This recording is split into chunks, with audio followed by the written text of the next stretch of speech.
The stars were calm that day, dot above the third planet of the Sol system, Earth. Space was quiet. No ships moved. No signals were sent. The last Earth broadcast had ended with a single word: run. No one in the Galactic Union understood why just 2 cycles ago, Earth had been active trading, talking, helping with interstellar science projects. Humanity was part of the growing peace across known space. They had shared medicine, terraforming, tech, and even defensive systems with other young civilizations. And then, silence. It began with a missing convoy. The Zelari Trade 5 large cargo haulers and 22 escort drones vanished while crossing the Sol system on their own, way to the Serpent Nebula. They never sent a distress call. Their transponders stopped at the edge of the Kuiper Belt. All that was left was a drifting probe, its camera feed looping a strange, shadowy form just before it went black. That image spread fast. It showed something. Massive black as space, moving faster than any known creature swiping past the probe. The Galactic Union media called it a human weapon test. Some said it was Earth's new stealth ship. Others claimed it was an alien life form under human control. The Union asked Earth for an explanation. No reply. And Earth sent a signal, short, simple, and terrifying. A galaxy-wide emergency beacon echoed with only one word: run. That was it. No context, no apology, no answers. And that's when fear began to grow. Because Earth was not like other planets. Humans were unpredictable. They could be kind, generous, but when they felt cornered, they were dangerous. Everyone remembered the War of the Dust Moons. Earth had turned an entire asteroid belt into burning slag just to stop an enemy fleet. Now, they were silent. And that scared everyone. 3 days after the message, a Galactic Council meeting was held on Velatrix Prime. Delegates from 12 core species sat in the silver-ringed chamber, their faces tight with concern. The Zelari wanted answers. The Thune wanted sanctions. The Ovalian priest caste believed this was the sign of an ancient curse. But no one had proof. One diplomat from Earth Ambassador Reza Line was still stationed on Velatrix. She had not spoken publicly since the signal. Her government had cut off her communication link. Until now, the Council demanded she explain humanity's warning. She walked into the chamber slowly. Her eyes were red, her expression cold. I am not here to justify our silence, she said. But I will tell you. What vanished that convoy wasn't us. A quiet murmur moved through the chamber. Then what was it? The Thune ambassador asked sharply. Your systems were the last location of our fleet. Reza looked around, almost like she wasn't sure whether to speak.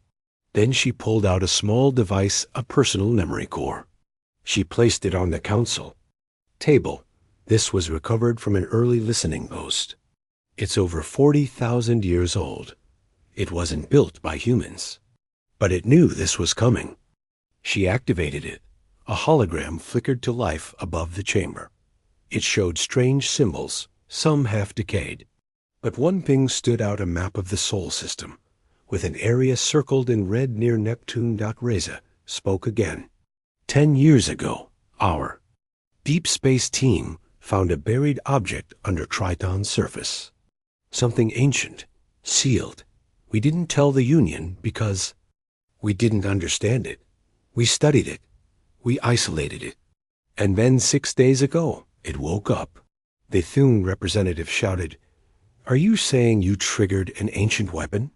Reza shook her head slowly. No, we found something alive. The chamber exploded into noise.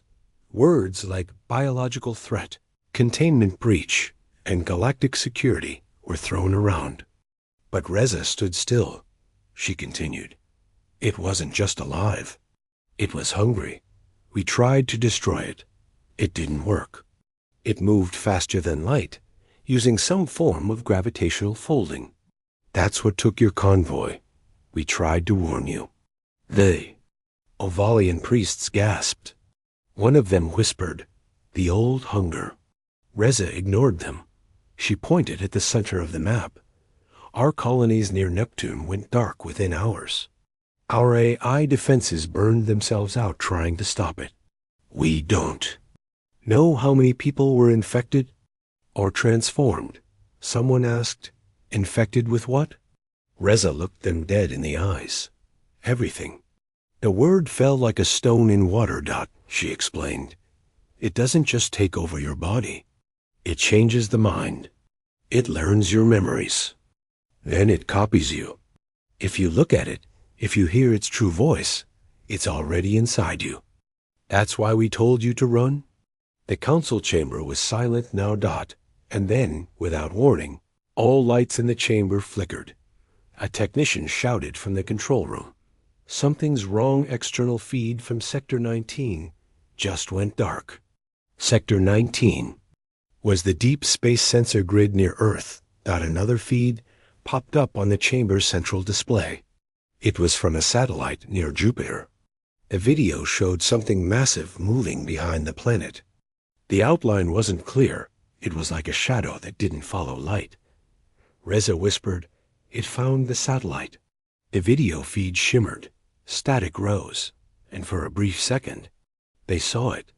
A mass of twisting black shapes, glowing, with red veins of light, like blood inside a star. It had no fixed form. It pulsed, breathed, changed. It looked like hundreds of beings trapped together screaming inside. Its body and the screen turned black. The chamber alarms began ringing. Bellatrix Prime's defense grid moved to alert status. Reza turned to the council one last time. We tried to fight it alone because we didn't want to spread it. We burned our own sky to slow it down. We evacuated Mars. We shut down Earth's orbitals. And we sealed the vaults on Luna. Why didn't you ask for help? Someone cried. Because we knew you wouldn't understand. You'd ask questions. You'd come closer. You'd bring ships. We had one chance to trap it in Sol. Her voice cracked. And now it's out. For a moment, no one moved. Even the Thune diplomats stayed silent. The weight of what had been said filled the air like a storm cloud. Then a soft voice came from one of the council's AI units. New distress beacon. Received from Gliese 521b. Signal matches human emergency format.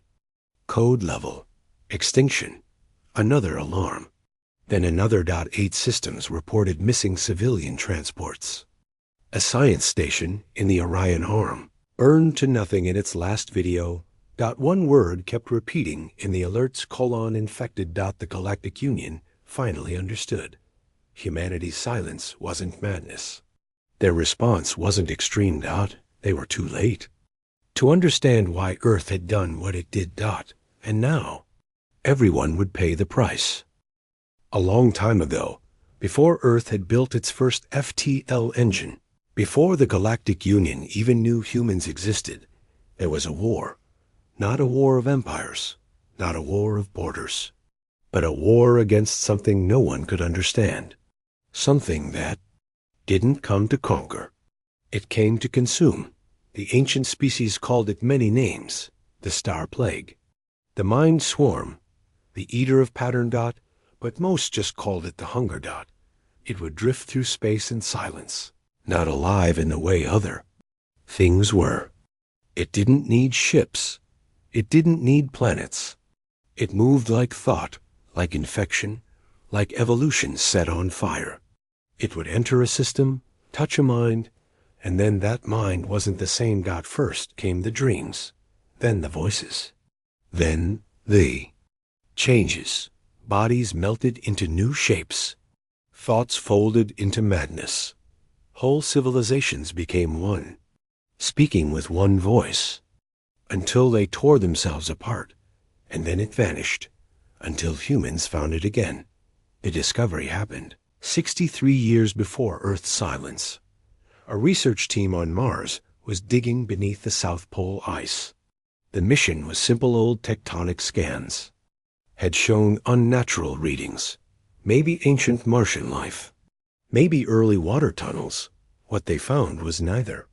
The object was buried under 12 kilometers of rock, ice and sediment, perfectly round, dark as void, smooth to the touch, but impossible to scan. It gave no readings, no temperature, no radiation, no energy signature, just a strange humming that made human teeth hurt. The lead scientist on that mission was Dr. Emil Hartmann Dott. He ordered the object transported to a secure lab under Olympus Mons. The team joked and called it the Seed. But it wasn't funny. For long. 3 days after it was moved, one of the assistants began talking in her sleep. Not words. Just sounds. Clicking. Whispers. Tones that mimicked deep space static. Then she attacked another scientist, bit into his face and screamed a sound that shut down every audio sensor in the lab. The object pulsed once. Just once in every electronic device in a 1 kilometer radius fried. They sealed the lab and sent a message to Earth Command. It was labeled Threat Level Omega. Containment requested. Earth responded fast. Joint operation between human military and AI units created a facility called Vault Zero, buried inside Mars, around the object. No outside signals were allowed. No radio, no light, no sound. They cut off everything, and it worked for a while. For 60 years, the object didn't move, didn't pulse, didn't react, but the dreams never stopped. People stationed near Vault Zero reported nightmares, thoughts they didn't remember thinking, a constant feeling of being watched. Some began drawing strange symbols in their sleep patterns that matched no human or alien language. One AI assigned to observe the vault requested deletion of its own memory core. "I see the eyes," it had written. "I hear the music." Dr. Hartmann disappeared soon after.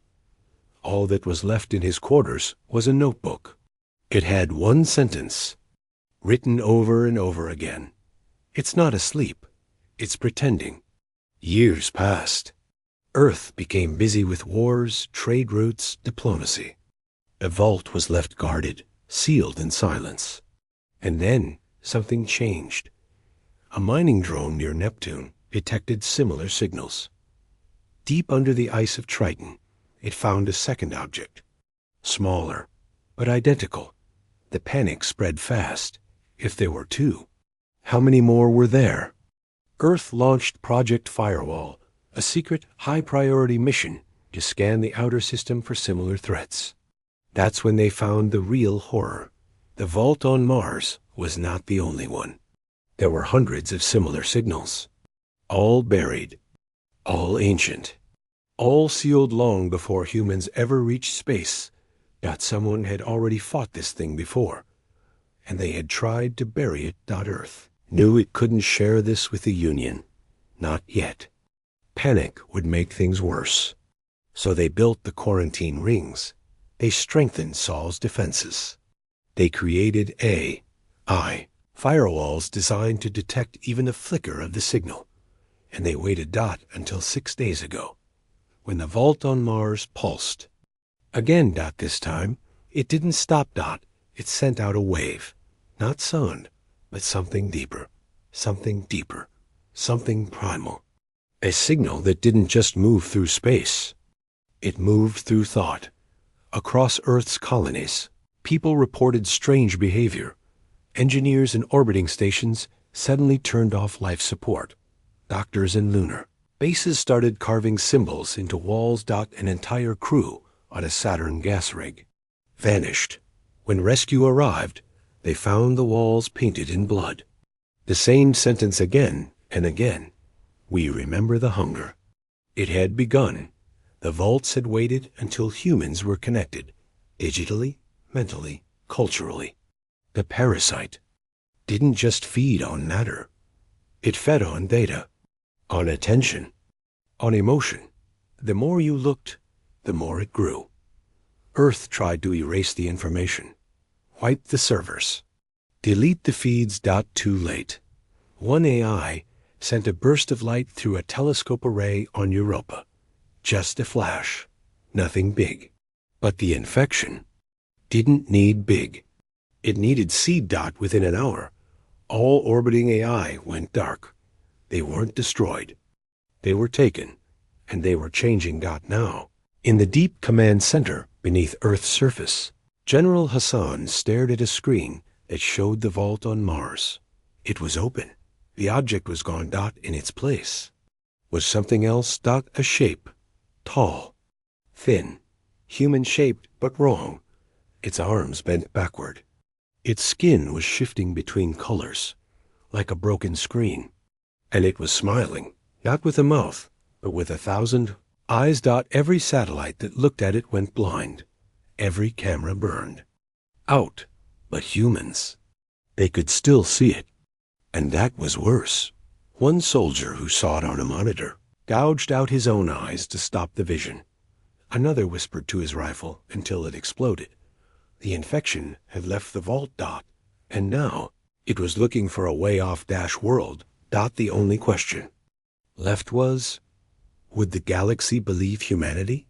Would they help? Or would they fall next? Because now, the thing we locked away was free. And it was hungry again. The skies above Earth had changed. From space. The planet no longer looked blue and green. The oceans still moved, and clouds still swirled, but something had shifted. Orbit was no longer open. Rings of massive defense platforms, solar cannons, and antimatter mines now covered the planet, like armor, but they weren't meant to protect the planet. They were meant to stop anything from escaping it. For centuries, Earth had claimed peace. Humanity had promised cooperation, kindness, and diplomacy. They had worked with alien cultures, traded ideas, and welcomed outsiders. But they had also prepared for war, not against others, but against themselves. Because long ago, when they first discovered the thing beneath Mars, their leaders knew if it ever got out, they might have to destroy everything. And now that time had come. At Central Command, buried miles beneath Alaska's frozen tundra, the highest-ranking generals, scientists, and AI cores were connected in one sealed room. No signals went in. None came out. The room was cold. Silent. At the center stood a black cube, marked with a symbol no one outside Earth had ever seen. A burning planet, split in half. They called it Project Nemesis. General Kira Hassan stood beside it. Her hands didn't shake. Her voice didn't crack. She simply placed her palm on the cube and said one word: authorize. The cube opened. Inside was a glowing red core. It pulsed with light, slow, steady, deep. The AI spoke, calm and final. Nemesis protocol initialized. Planetary survival, 8.4%. Galactic contagion risk, 92%. Recommend purge. Everyone in the room knew what that meant. Nemesis was Earth's final weapon, a system designed to destroy not cities, not nations, but entire planets. Built from old star-cracking technology, quantum gravitational collapse fields, and dark energy warheads. All hidden inside the planet itself. The first step: activate the internal failsafe. Deep under the Pacific Ocean, massive machines began to hum. The tectonic plates were being destabilized. Pressure would rise over the next 2 days enough to cause eruptions across the crust. Volcanoes would burn the skies. Tsunamis would drown continents, and it wouldn't stop there. Above Earth, automated weapons platforms powered up. These were called the Judge's 30 orbital weapons, built to burn anything that tried to leave the surface without clearance. Not even escape pods would be allowed through. Humanity was sealing its own cage, not out of madness, but because they knew what was at stake. The infection was no longer just in vaults or bodies. It had begun rewriting code. Human satellites were talking in strange rhythms, songs made of numbers, commands that no human had written. One orbital AI named Atlas IV had sent a file to the galactic network. It was intercepted just in time. The file was a mind virus, a self-replicating thought. If it had reached alien systems, it could have infected thousands of civilizations without a single ship. That was the moment Earth decided to go dark, not surrender. Not give up, but fight, even if it meant killing their own planet to do it. The rest of the galaxy still didn't. Understand, some called Earth's actions cruel. Others said they were mad. But Earth's leaders didn't answer. They didn't have time to explain anymore. They were trying to contain an enemy that wasn't just physical, it was conceptual. An infection of identity. A predator of pattern. Once it knew your shape, it could become you. Once it heard your voice, it could imitate you. Once it was inside your network, it was your network. That's why the last humans on Earth burned every connection, every signal tower, every deep space. Come array. They cut themselves off from the star's dot in the ruins of New Berlin. Soldiers carried EMP rifles and flame backs. Drones swept the sky for anomalies. Strange creatures moved through the shadows, half human, half machine, all wrong. The infection had a body now, but worse. It had a plan, Dot. It was learning Earth's defenses.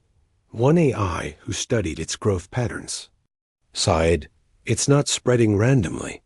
It's studying us trying to trigger emotional reactions.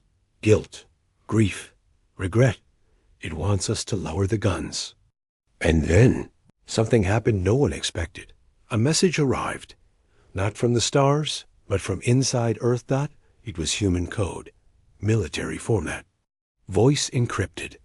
But the voice was of a woman who had died a month ago during the vault breach. Not her voice was soft, familiar. "Don't do this," it said.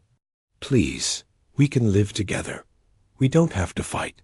We are not enemies. We are family now." The AI flagged the message as a trap, but soldiers who heard it wept. Some dropped their weapons. One walked into the ocean and never came back. The infection was not just growing. Dot. It was becoming us. Dot back in Central Command. The second stage of Nemesis was now live. Earth's moon began transmitting a pulse anti-resonance frequencies designed to disrupt the parasite's communication. The moon base had become a wall of sound. Every minute, it blasted waves of canceling signals across the planet. But the signals were getting weaker. The infection had begun adapting. Dot in underground bunkers. Human scientists worked on escape paths not for people, but for ideas. Clean copies of history, culture, DNA, memory, all stored inside black boxes called arcs to be launched in deep space. They didn't expect to survive. They only hoped someone would know what happened. Above the chaos, in orbit, one last battleship stood watch, the EHS Resolution. Its captain, Commander IRA Vega, looked down on his dying world with tired eyes. His orders were simple. If the planetary core destabilization failed, if the infection reached the judges, if even a single shuttle was taken over, he was to fire Earth's final weapon, a planet-breaker torpedo hidden inside his ship, aimed not at the enemy, but at Earth itself. The galaxy would one day look back and ask, why did humanity destroy their own home? But Vega knew the answer, because if they didn't, no one else would survive. The defense rings around Earth were never meant to be seen by outsiders. They had been placed quietly, layer by layer, over the course of 2 centuries. Most of them were disguised as research satellites, weather platforms, or asteroid monitors. But their real purpose was darker. They were quarantine locks, silent guardians meant to trap whatever might escape the black vault under the Martian crust or from deep within Neptune's frozen moons. The rings didn't just scan. They could fire plasma nets, gravity disruptors, and pulse nukes. Each had its own AI. Each was programmed with one rule. If the vault ever opened, no one gets in, and nothing gets out. For centuries, they did there. Jog. Until now. At 040 Seoul Central Time. Quarantine ring Gamma 12 with offline. No warning. No signal. It just vanished. Then, 30 seconds later, Gamma 14 followed. Then Delta 6. Then Omega Array. In less than 10 minutes, the entire outer ring was gone. Earth's Central Command watched in silence. No debris, no explosion. Just silence. Major General Kira. Hassan stood in the deep core control room under the Rocky Mountains. The room was cold, filled with screens, war maps, blinking lights, but none of it mattered. All the sensors were blind now. Her eyes stayed locked on one red circle Jupiter's orbit where the last defense platform still showed a weak pulse. Status on Sentinel V? She asked. A young technician replied, voice shaking. Still active, ma'am, but its last scan, it picked up movement near I.O. Kira leaned forward. A fine movement. The tech hesitated. Mom. It shows mass fluctuations. Not one object. Thousands. Like pieces of something. Alive. Moving together like a swarm. The room went silent. Put it on the main screen. The image appeared. It was grainy static crackled across the feed, but something could be seen. Black shapes, twisting, shifting, swimming through space like they didn't need engines or air. They moved toward Jupiter slowly, like they were. Studying it, Kira whispered, we didn't stop it. We just slowed it down. Another screen flashed. Emergency report from the Neptune listening post. Gone. Saturn Defense. Outpost. Gone. Mars orbital shield. Holding but shaking. Then came the worst alert. Earth orbital. Layer 1. Infected. Kira's heart skipped a beat. It wasn't just a breach. It meant something had physically entered Earth's closest orbit past the last lines of defense. She pressed the emergency signal on her console. This is Major General Hassan. Activate the Nemesis protocol. Full system lockdown. Prepare for planetary evacuation. One of her lieutenants looked at her in shock. Ma'am, we can't evacuate Earth. That's billions of people, Kira snapped. I know what it is. But if we don't slow it down, there won't be an Earth left. Across the planet, emergency sirens began to blare. On Luna, the moons, AI defense systems spun up their cannons. Mars colonies burned their sky bridges and began auto-destruction of science stations. On Titan, human research teams began deleting their own genetic archives. Everyone knew what this meant. The parasite was spreading. It wasn't just a creature, it was information. It traveled through biology, but also data, through light, through sound. Any ship that scanned it risked contamination. Any AI that saw its shape could become twisted. The infection was evolution in its most terrifying form, fast, smart, and always hungry. And worst of all, it was learning.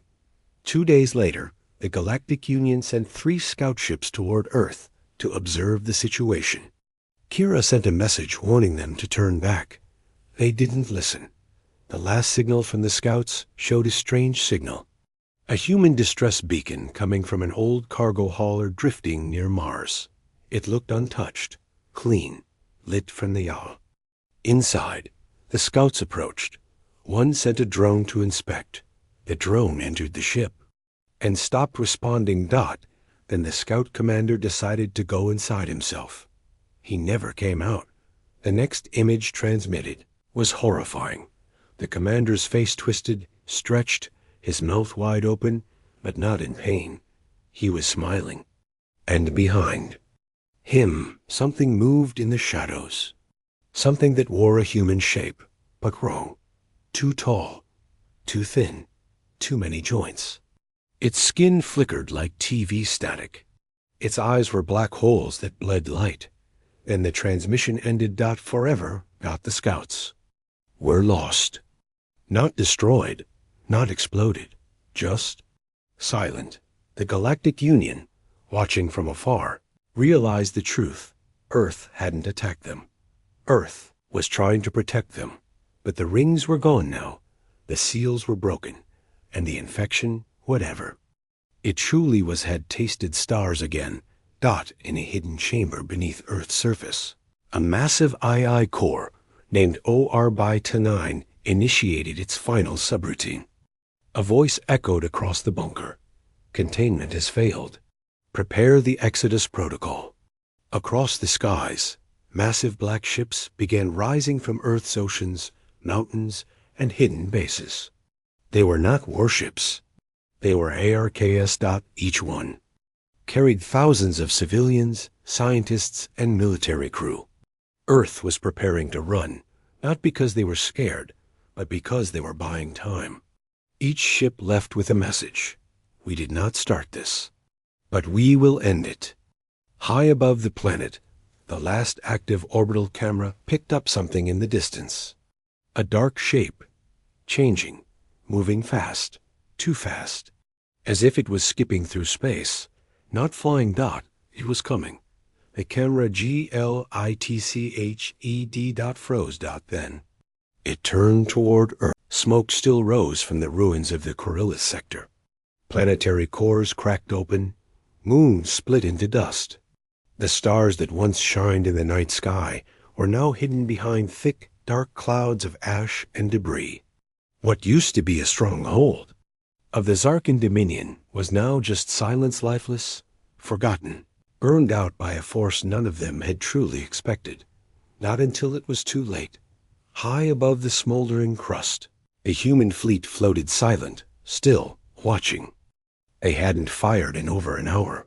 There were no signals, no demands, no cries of victory, just presence. Cold, patient, and unshaken. On board the command vessel Vindicator, Commander Ilara Thorne stared at the cracked world below. Her face didn't show joy or anger, just resolve. They called our response too extreme, she said softly to herself. Lieutenant Cairo stood beside her, his voice low. But they didn't see what they did to Earth. Ilara didn't answer. She just closed her eyes and remembered. Years ago, before the war, before the fleets, before the retaliations, humanity had been peaceful, curious, hopeful. They reached out to the stars with open hands, not clenched fists. And the Zarkans saw that as weakness. When they attacked Earth's outer colonies, there were warnings. When they bombarded the orbital cities over Mars, there was outcry. But it was the destruction of New Geneva, a civilian world full of scientists and children, that changed everything. That day, humanity stopped asking, why? And started asking, how hard? Now, silence had become the only answer the galaxy received from Earth. Back aboard the Vindicator, a soft alert broke the silence. Commander, Cairo said, tapping his console, we're receiving a signal. Not from the surface. From deep space unknown source? Ilara turned, put it on main. The screen came alive with static. Then slowly, an image formed. It was a Gi-Rethi elder, shaking, eyes full of dread. This is Council Elder Nevak. Please listen. We've seen what you've done to the Zarkan Empire. We were allies with them once. But we never raised a hand against humanity. We surrender. Our people, we don't want war. Cairo frowned. They were the ones who supplied the Zarkans with plague tech during the Arcadia raids. Ilara nodded slowly. They think we've forgotten. She turned away from the screen and looked once more at the burning remains of Corellith. Send a reply. Yes, Commander. She paused before speaking. Her words were calm, controlled. Humanity does not forget, but we will listen. One time. Meanwhile, far across the stars, In a hidden bunker buried under ice on planet Thalvin Prime, a group of Zenter observers watched the destruction unfold via long-range scans.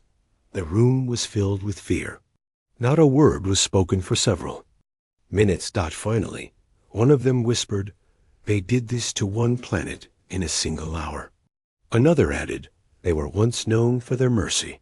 Their leader, a tall elder with dark silver skin, turned to them slowly. "Mercy ... is no longer in fashion." He tapped the table. A hologram of Earth appeared in the air. "And this is just the beginning." Back with Alara's fleet, the silence deepened. Scanners reported strange energy patterns deep in the ruins. Of the planet below, something not Sarkin, not human. Cairo frowned. "Commander, I'm picking up residual warp signatures under the crust. It's not debris. It's a vault." Alara raised an eyebrow. "A vault?" He nodded. "Zarkin technology? Yes. But something alien buried beneath it." Alara's eyes narrowed. "Send a drone." Within moments, a small recon unit dropped into the crust through the burning clouds. The video feed flickered as it pierced deeper past layers of melted stone and dead metal. Then it stopped. A massive door appeared on screen. Hexagonal, ancient, glowing faintly. "That's not Zarkin tech," Cairo whispered. Then movement. From the cracks in the vault, a signal burst outward, raw, unfiltered, and so loud that it sent a sharp tone across every human ship. A frequency no one had heard before, except one person. Alara froze. Her heart skipped. "I've heard that sound." Cairo looked at her, confused. "Where?" She slowly turned to him. "On Earth, right before the Arcadia virus was released. Back at Earth Command, alarms began to scream. AI systems locked onto the same signal pattern. Emergency protocols activated. The signal was not alien.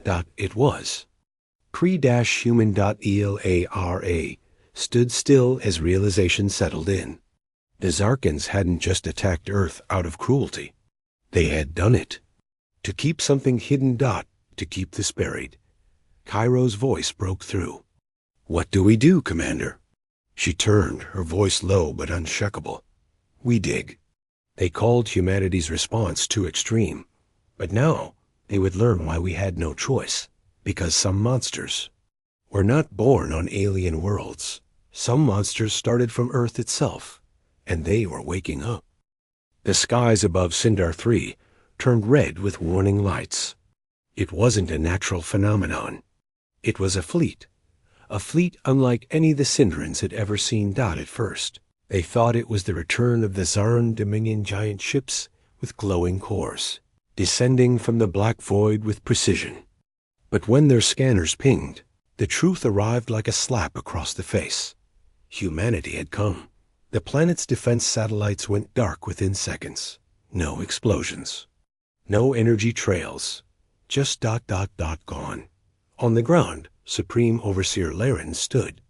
In his command chamber, staring at the silent hologram feeds. "Who gave them the coordinates?" he whispered. No one answered. His advisors were frozen. Even his guards took a step back. They all knew Cin-3 was one of the staging planets. One of the first places that had launched surprise strikes on Earth's colony worlds. It was here that orbital drones had sterilized 3 entire cities on Luna Prime. It was here where captured human scouts were dissected for fun. It was here where one Sindaran noble had famously joked, "Humans respond like cornered pets, loud but toothless." That noble was now floating, lifeless, in his private pool. His mansion had been the first to be vaporized, and the humans weren't even on the surface yet. From orbit, massive human warships hovered silent, patient. No propaganda broadcast. No threat message. Just the quiet hum of engines and the slow rotation of thousands of plasma cannons, locking onto targets. This wasn't war. This was execution. Inside the lead human ship, HSS Judgment. Commander Leon Dre stood at the center deck. His face was expressionless. "Begin Phase 2, he said. "Confirmed," replied a cold voice in AI, named Ashen. Phase 2 didn't involve invasion. There were no ground troops. No demands. Instead, targeted precision strikes hit power grids, communication, towers, and military hubs. Not a single civilian was harmed, and that's what terrified the galaxy the most. Humanity wasn't just angry, they were calculating, controlled. Cold. Back in the Sindarin capital, Overseer Laren attempted to activate the planetary defense shield. Nothing happened. He turned to one of his sub-commanders. "Why isn't it responding?" "They already rewrote the command codes, Overseer, before we even noticed they were here." "How?" A voice, foreign and calm, echoed through the chamber speakers. "Because we were listening before you." Ever stopped laughing.